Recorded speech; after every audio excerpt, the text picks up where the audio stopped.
அது உங்க பக்கத்தில் இருக்கிற எம்எல்ஏ, எங்களுடைய ரெகுலர் அன்னபூர்ணா கஸ்டமர், வர்றப்பெல்லாம் சண்டை போடுறாங்க அந்த அம்மா கடையில.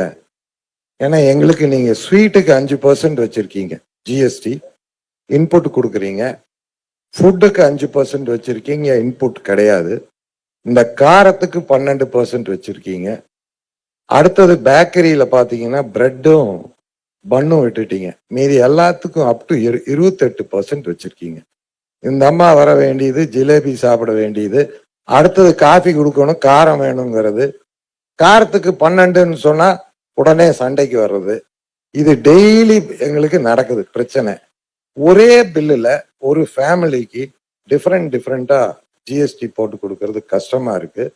ஒரு பன்னுக்கு ஜிஎஸ்டி கிடையாது. பன்னுக்குள்ள ஒரு கிரீம் வச்சுட்டா அதுக்கு 18% ஆயிரும். கஸ்டமர் என்ன சொல்றாரு, நீ கிரீமையும் ஜாமையும் கொண்டா நானே வச்சுக்கிறேன். கடை நடத்த முடியல மேடம்.